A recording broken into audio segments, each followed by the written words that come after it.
Assalamualaikum warahmatullahi wabarakatuh.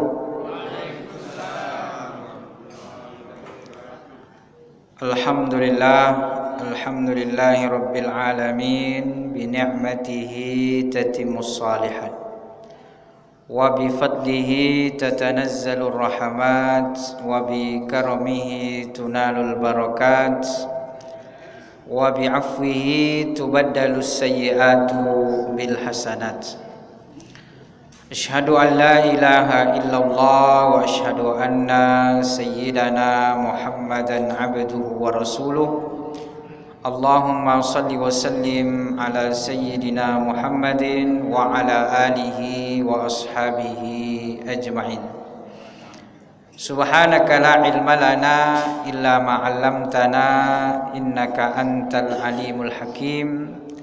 Allahumma bika amsayna wa bika nahya wa bika namutu wa ilaikan nusyur.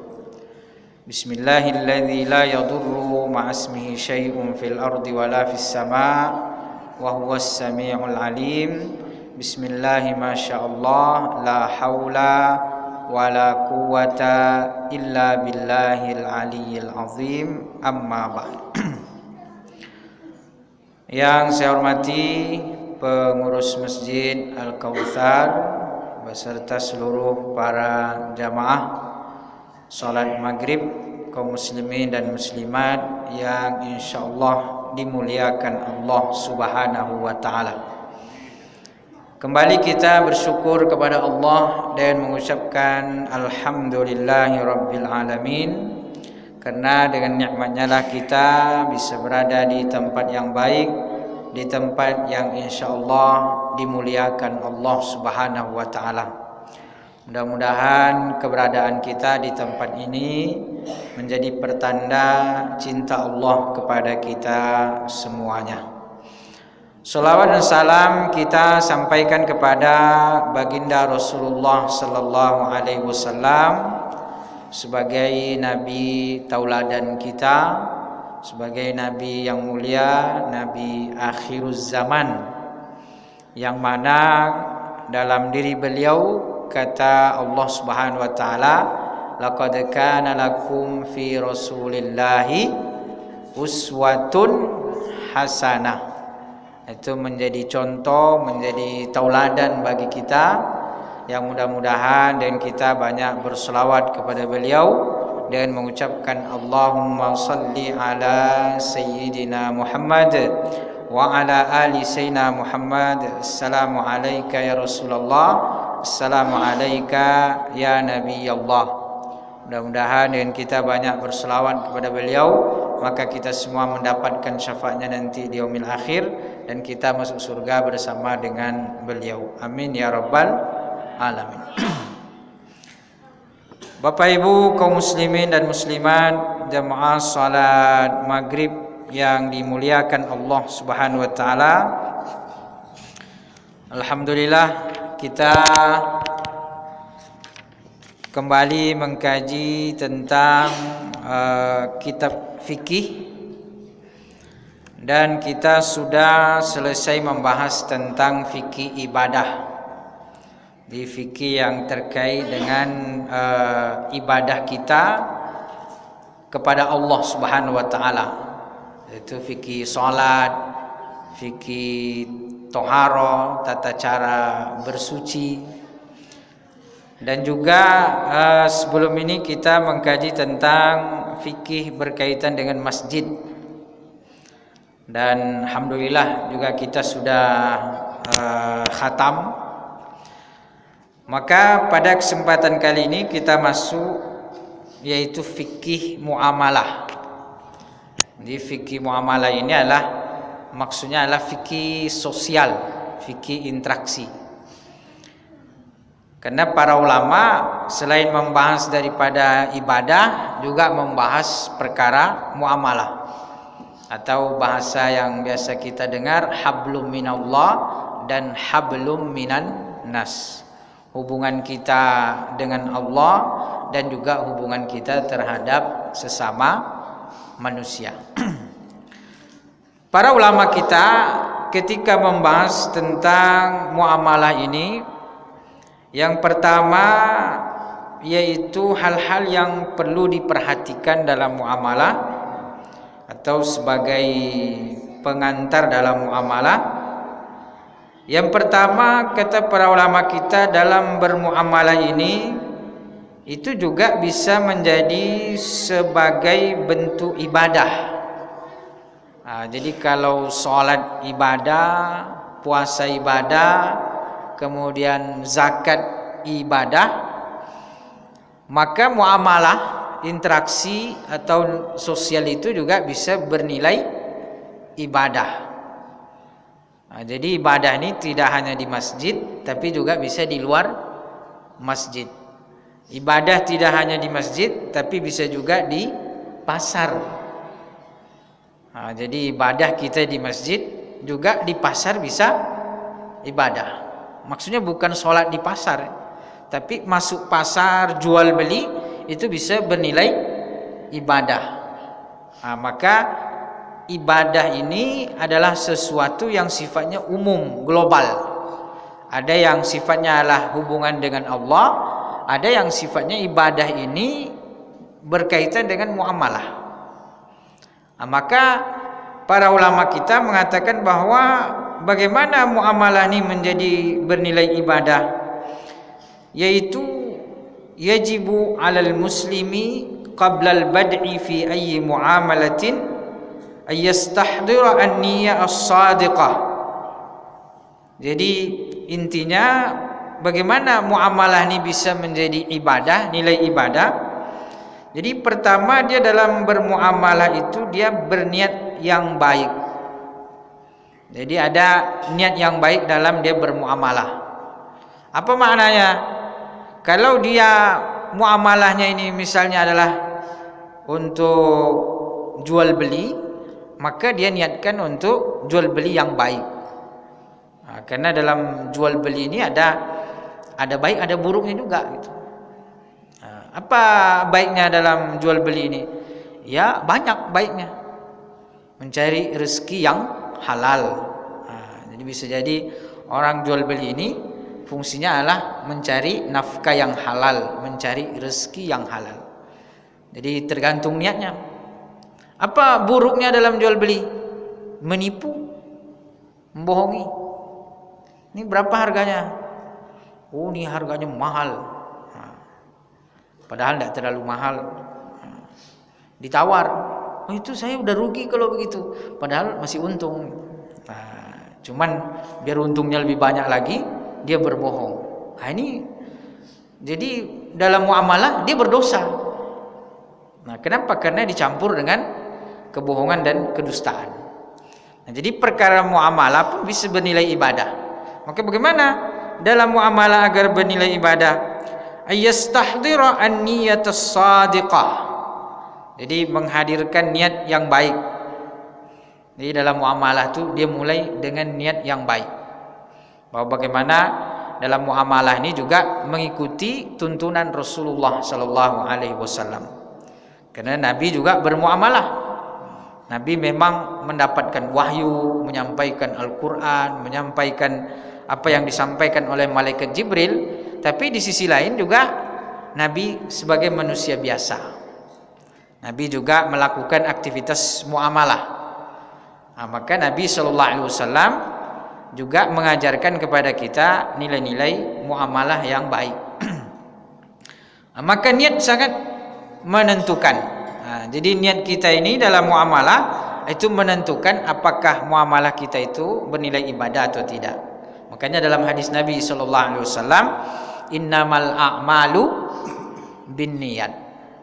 Setiap segala sesuatu itu tergantung kepada niatnya. Makanya kalau ibu-ibu pagi-pagi pergi ke pasar, niatnya untuk membeli kebutuhan biar bisa masak untuk suami, bisa masak untuk anak, maka itu berpahala. Pahalanya luar biasa. Kenapa? Karena niatnya baik.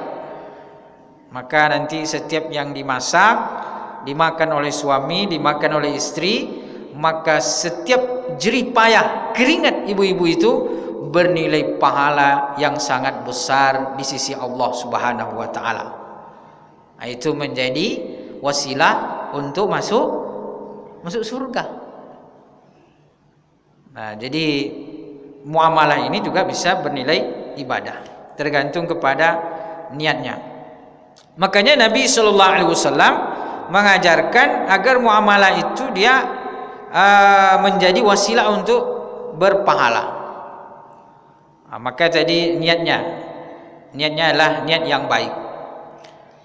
Kemudian ayyajtaniba al-muharramat. Jadi dia menghindari perkara-perkara dalam muamalah ini, menghindari perkara-perkara yang diharamkan oleh Allah Subhanahu wa taala. Jadi dia berusaha menghindari hal-hal yang diharamkan Allah. Nah, apa yang sering dalam muamalah ini terjadi sesuatu hal yang diharamkan oleh Allah, di antaranya itu adalah al-kadzib, berbohong, berdusta. Makanya kata Nabi sallallahu alaihi wasallam, di antara hal yang sangat istimewa dalam bermuamalah itu adalah kejujuran. Jujur dalam bermuamalah. Jadi kalau orang berniat baik, jujur, nah maka di situ menjadi wasilah pahala yang besar. Jadi kalau orang dapat bersosial dengan jujur, maka innas sidqa yahdi ilal bir, bahwa kejujuran itu mengantarkan kepada kebaikan, dan kebaikan itu mengantarkan kepada surga. Maka orang yang jujur dia dekat dengan surga, menjadi wasilah untuk masuk surga. Bahkan kata Nabi dalam muamalah, dalam jual beli, kata Nabi sallallahu alaihi wasallam, at-tajirus saduq al-amin ma'i fil jannah. Orang pedagang yang jujur, amanah, maka dia bersama denganku di surga. Itu jaminan Nabi sallallahu alaihi wasallam. Nah, jadi dijamin oleh Nabi bahwa kalau melakukan transaksi muamalah, melakukan jual beli dengan cara yang baik, dengan cara yang jujur, maka kata Nabi bersama denganku di surga, masuk surga bersama denganku. Nah, itu luar biasa kan? Jadi para pedagang-pedagang yang jujur itu sebagai tiket, salah satu tiket untuk masuk surga. Nah, karena Nabi sudah menjamin, dan Nabi mempraktekkan itu dengan baik. Makanya Nabi ini kan pedagang, pebisnis. Bagaimana beliau membisniskan daripada harta Sayyidah Khadijah radhiyallahu anha. Beliau jujur. Karena kejujuran beliau itu pula ditawari untuk menjadi suami. Kan luar biasa itu. Makanya kata orang, kejujuran adalah modal. Dengan jujur dia berbisnis, ditawari untuk menjadi suami. Maka pebisnis yang jujur ini sering ditawari untuk menjadi suami gitu. Tapi repot juga kalau dia sudah punya istri gitu. Itu godaan. Kenapa? Kejujurannya gitu. Jujur itu sebagai modal. Bahkan bisa jadi orang tidak punya modal materi, tapi karena dia jujur, maka kemudian dia punya modal untuk melakukan usaha. Nah, maka Nabi sallallahu alaihi wasallam memuji orang-orang yang jujur, bahkan kata Nabi menjadi wasilah untuk masuk ke dalam surga. Dan kejujuran itu salah satu wasilah utama untuk menghindari yang diharamkan Allah. Karena seringkali kebohongan dan kedustaan itu menjadi sebab orang melakukan sesuatu yang diharamkan oleh Allah. Kenapa orang bisa korupsi? Dia berbohong, berdusta. Amanah yang diberikan kepadanya itu dia tidak ditunaikan dengan baik. Maka dia berbohong, berdusta, mencuri, korupsi dan lain sebagainya. Maka kalau pejabat itu jujur, maka dia tidak mungkin dia korupsi gitu. Kalau dia jujur gitu. Makanya kita berharap mudah-mudahan pejabat-pejabat yang baru diangkat ini mudah-mudahan jujur semuanya, insyaallah. Amin ya rabbal alamin. Di menteri-menteri ya kan, karena sudah selesai itu. Sudah selesai semua, ada menteri, ada badan khusus, ada utusan khusus, ada kepala badan. Tapi itu masalahnya.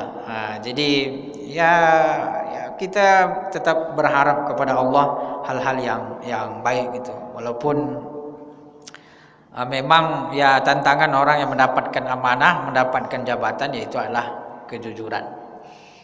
Maka kita berharap mudah-mudahan mereka bisa mengemban amanah dengan baik. Apalagi sekarang kan sedang ospek orang tuh.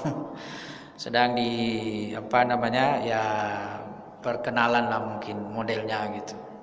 Cuman ospeknya ya beda dengan ospek orang masuk kuliah. Ini ospeknya naik Hercules, kan luar biasa tuh, dahsyat.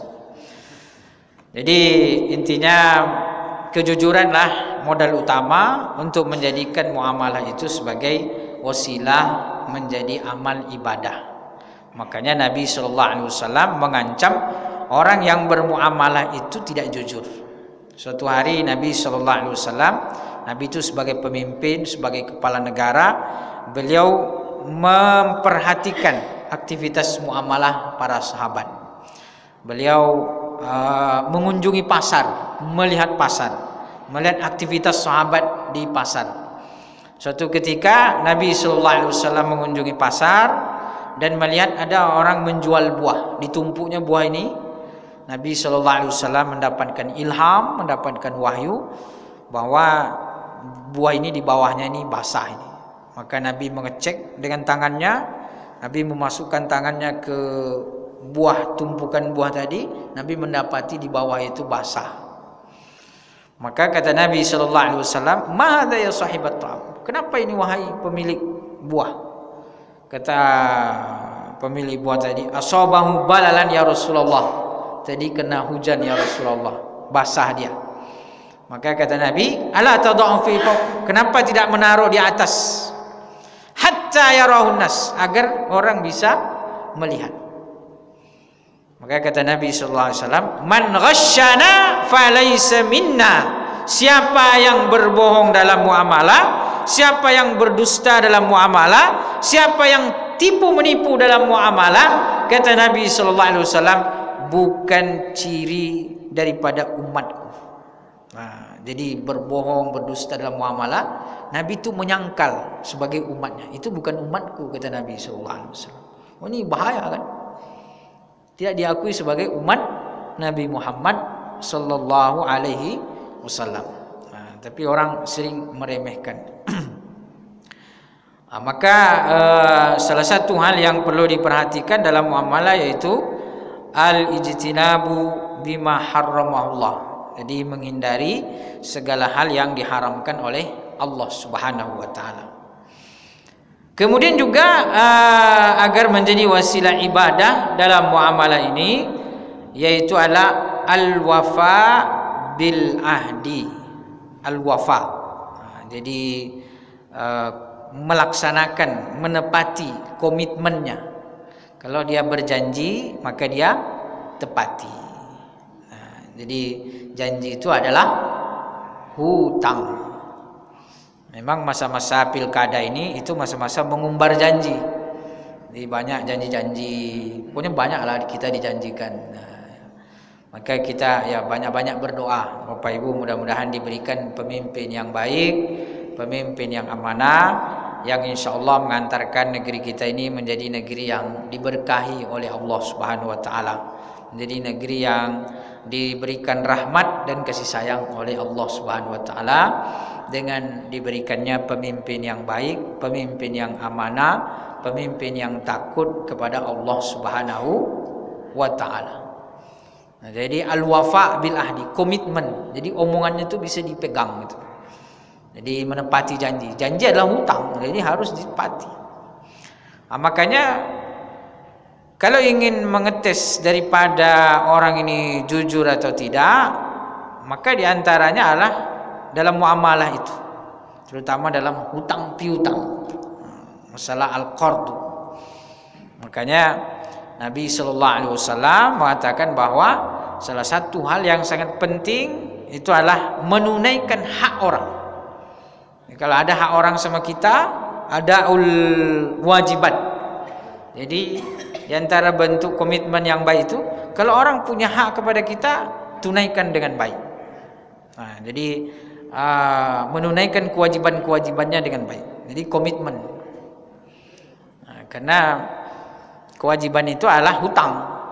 Jadi berjanji itu adalah hutang, bersumpah. Apalagi pejabat-pejabat itu kan disumpah. Disumpah dia ketika ingin menjabat. Maka ketika dia bersumpah, ketika dia tidak menunaikan sumpahnya dengan baik, maka disumpahin. Jadi harus dia menunaikan komitmennya dengan baik. Makanya Nabi mengancam orang-orang yang berkomitmen tapi tidak melaksanakan gitu. Bahkan kata Nabi sallallahu alaihi wasallam, ayatul munafiqi tsalas. Tanda orang munafik itu ada 3. Di antaranya adalah idza wa'ada akhlafa. Kalau dia berjanji, dia mengingkari. Itu tanda orang munafik. Kalau dia berjanji diingkari, berjanji diingkari. Jadi banyak janji, banyak pula yang diingkari. Itu pula bahayanya. Semakin banyak berjanji, semakin banyak yang diingkari. Itu tanda orang munafik. Jadi banyak janji itu bahaya. Cuman kalau banyak janji tidak pula dipilih, ya kan? Jadi mau tak mau harus banyak berjanji itu. Mudah-mudahan diberikan, dibantu oleh Allah Subhanahu wa taala untuk menunaikan janji-janjinya gitu. Ya, tapi harus realistis juga. Janji-janji itu harus realistis. Maka Nabi SAW mengancam bahwa orang yang berkomitmen tidak menunaikannya, dia berhutang, nanti insya Allah saya bayar bulan depan. Sampai bulan depan tidak dibayar. Sampai bulan depannya lagi tidak dibayar. Tidak dibayar. Bohong sudah. Berjanji tidak ditunaikan. Maka kata Nabi SAW, di antara bahayanya adalah orang yang berkomitmen tidak menunaikan, maka dia masuk kategori sebagai orang munafik. Apalagi kalau berkaitan dengan materi, berkaitan dengan hutang. Nabi SAW sudah mengatakan bahwa al-mar'u marhunun bidaini. Orang itu tergadai dengan hutangnya. Berjanji, sebenarnya saya mau bayar, tidak dibayar-bayarnya, maka dia tergadai dengan hutangnya. Bahkan kata Nabi SAW, yughfaru lisyahid illa dain. Semua dosa orang yang mati syahid itu diampunkan oleh Allah. Semuanya, semua dosanya tanpa terkecuali. Orang yang mati syahid itu diampunkan dosanya oleh Allah. Namun demikian tetap juga ada pengecualian. Apa pengecualiannya? Illa itu pengecualian. Illa, kecuali adain, kecuali hutang.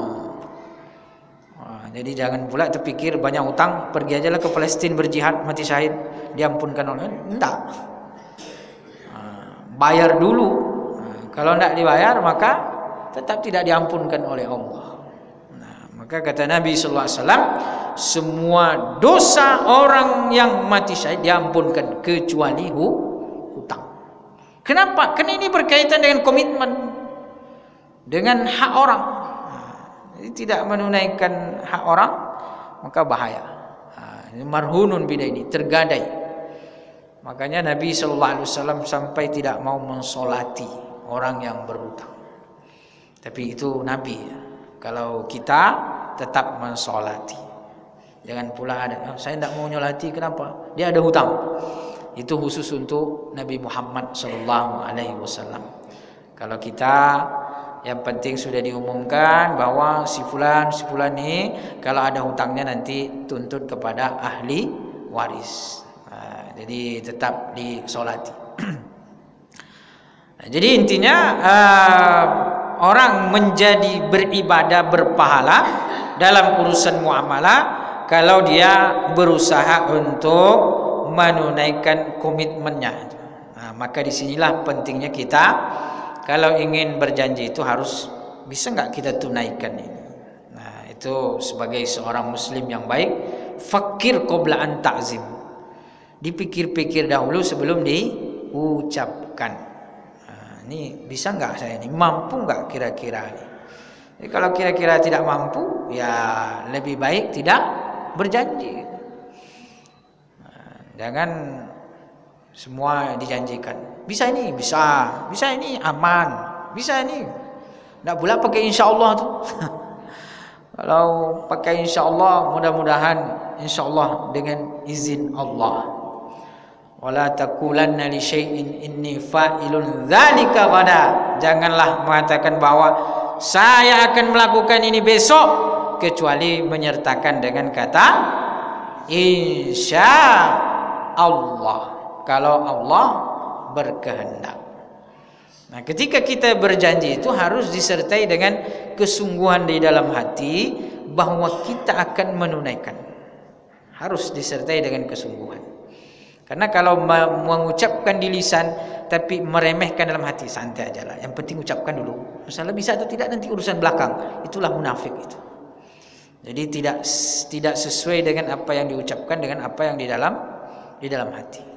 Maka seorang muslim yang baik ketika dia berjanji, maka dia mengazamkan di dalam hatinya bahwa dia ingin melaksanakan dengan sebaik-baiknya.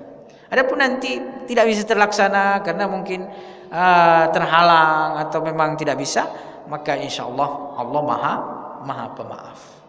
Tapi memang dia bukan keinginan dia, bukan sengaja untuk tidak melaksanakan. Sebagaimana juga firman Allah Subhanahu wa taala di dalam Al-Qur'an, wa'aufu bil ahdi, tunaikanlah janjimu, innal ahda kana mas'ula. Sesungguhnya apa yang dijanjikan itu akan dimintai pertanggungjawabannya oleh Allah Subhanahu wa taala. Nah, maka di sini itu wajib kita menunaikan daripada janji yang kita ucapkan. Maka muamalah kita bernilai ibadah di sisi Allah Subhanahu wa taala. Kemudian juga yang menjadi wasilah kita beribadah dalam muamalah itu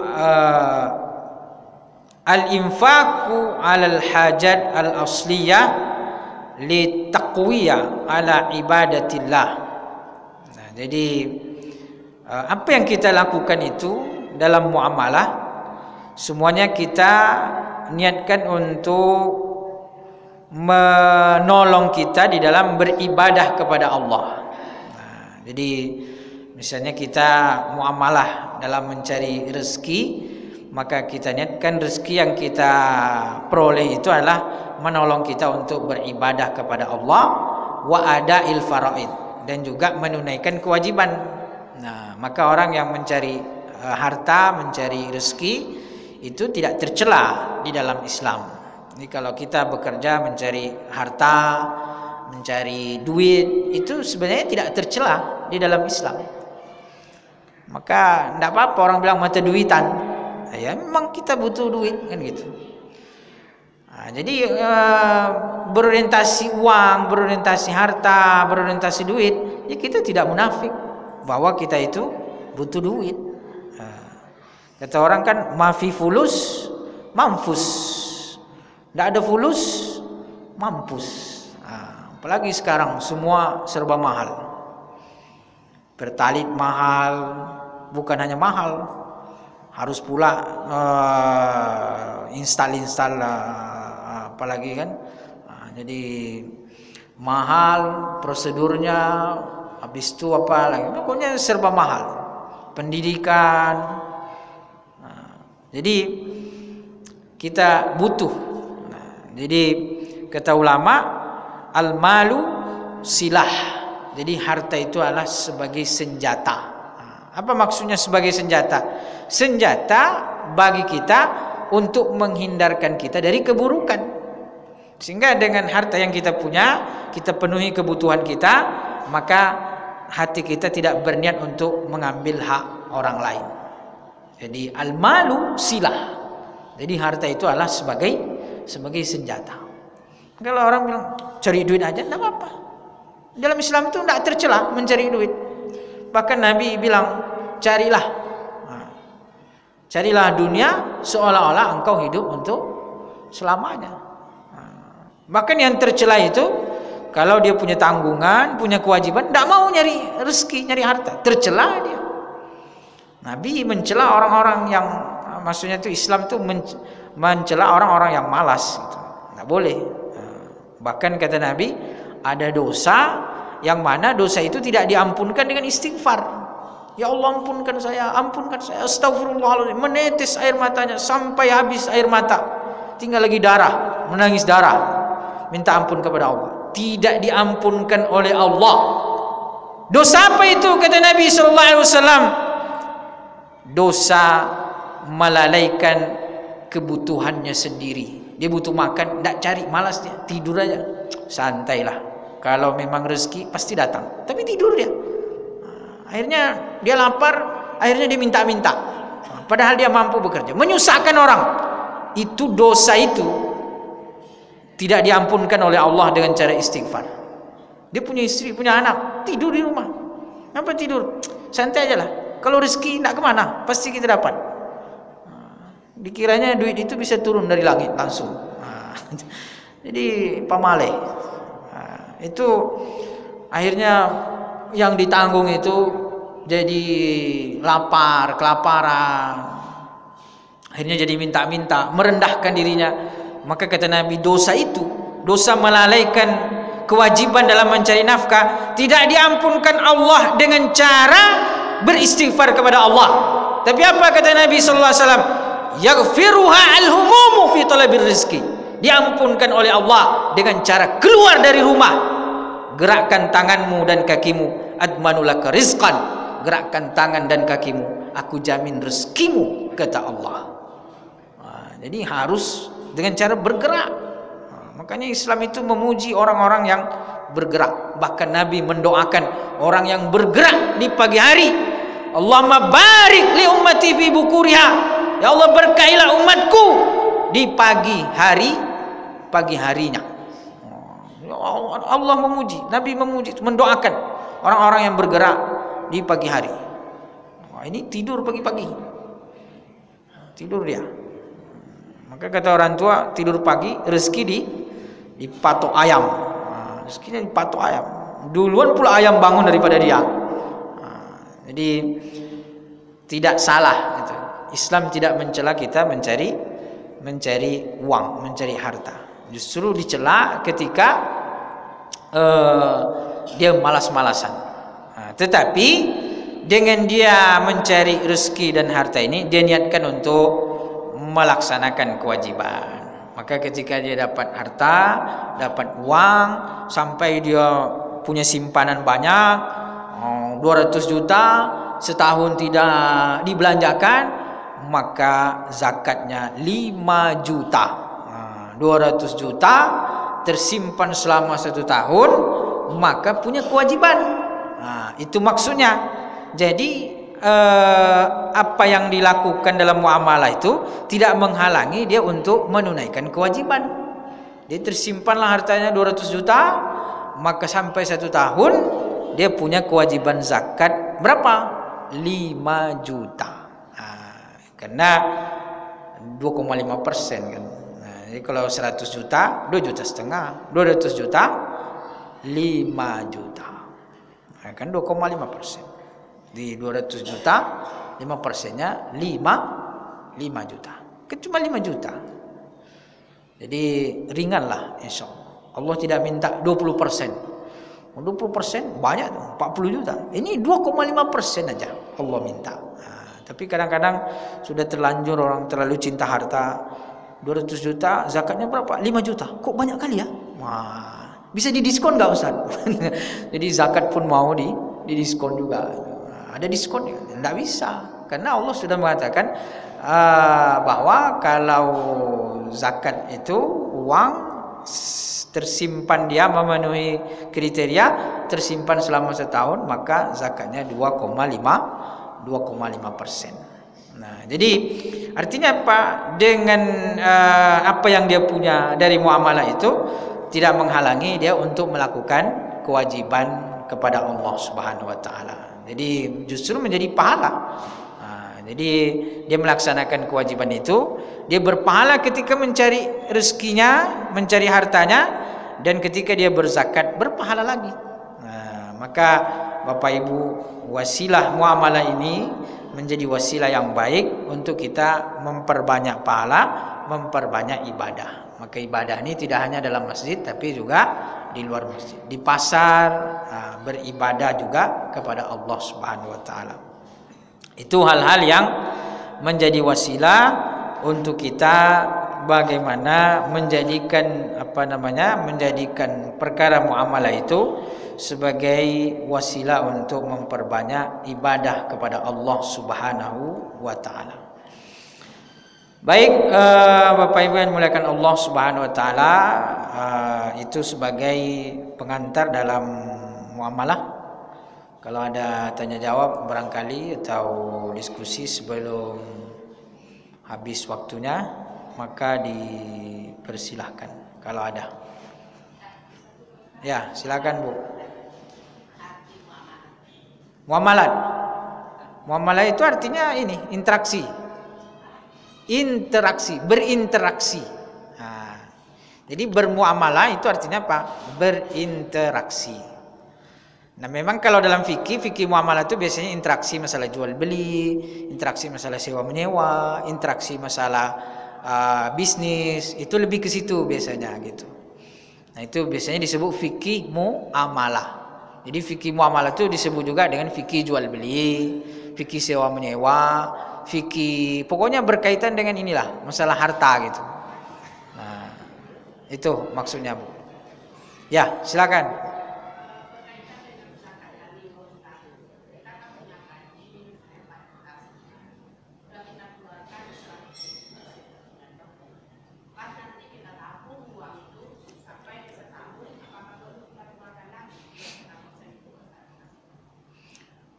Ya, jadi misalnya orang punya gaji anggaplah 10 juta atau ya 10 juta lah. Nah, dikeluarkan zakatnya tiap bulan. Kemudian ditabung sisanya itu sampai 1 tahun misalnya, sampai setahun. Tahun pertama itu tidak kena zakat. Karena tahun itu sudah dizakati. Jadi sudah dizakati untuk tahun itu. Nah, tapi tahun berikutnya. Jadi tahun berikutnya kalau masih tersimpan dan lebih daripada 85 gram emas. Nah, karena memenuhi kriteria lagi. Dia lebih daripada 85 gram. Kemudian tersimpan 1 tahun, maka kena zakat. Nah, kenapa? Karena zakat itu sifatnya adalah per tahun. Jadi intinya 2 ketentuan zakat itu mencapai nisab. Nisab itu adalah batas minimal. Batas minimal untuk uang itu 85 gram. Jadi kalau kita misalnya 1 juta harga emas 1 gram, berarti 85 juta. Nah, jadi kalau misalnya tadi gajinya 10 juta, dia ambil dizakati, sisanya itu ditabung selama 1 tahun. Nah, berarti tahun pertama tidak kena zakat. Kenapa? Karena sudah dizakati tahun itu. Nah, tapi misalnya dia tahun itu sampai 85 juta.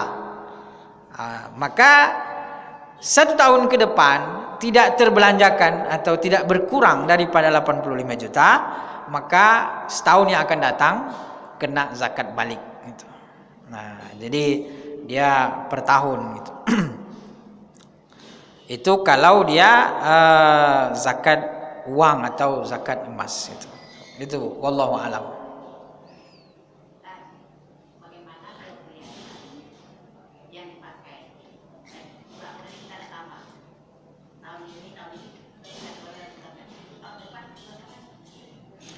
Untuk perhiasan dalam mazhab Syafi'i, emas perhiasan tidak kena zakat. Jadi emas perhiasan yang dipakai sewajarnya dalam mazhab Syafi'i itu tidak kena zakat. Jadi emas yang kena zakat itu adalah emas investasi, emas tabungan. Tapi kalau emas yang dipakai tidak kena zakat, emas yang dipakai. Begitu juga dengan emas yang dipakai dalam mazhab Syafi'i tidak kena zakat. Dalam mazhab Syafi'i. Tapi kalau dalam mazhab Imam Abu Hanifah itu kena. Perhiasan pun kena juga, mazhab Hanafi. Tapi kalau mazhab Syafi'i, perhiasan tidak kena zakat. Saya rasa ibu-ibu pasti ikut mazhab Syafi'i kan? Karena mazhab Syafi'i itu enggak kena zakat kalau perhiasan.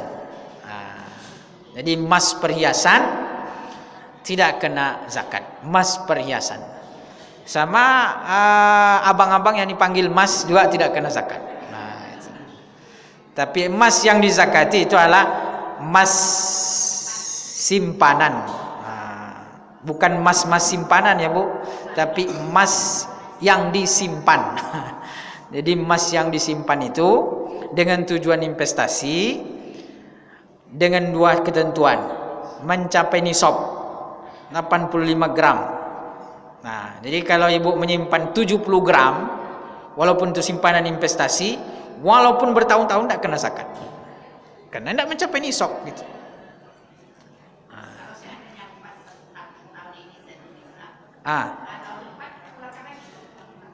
Ya, kan dimulai nih satu nisab nih, mencapai nisabnya, tahun depan itulah kenanya Bu. Jadi bukan pas sampai nisabnya itu, sampai nisabnya tunggu dulu 1 tahun, maka tahun depan dikeluarkan. Nanti tahun depan sudah dikeluarkan, setahun berikutnya masih mencapai nisab juga, dikeluarkan lagi.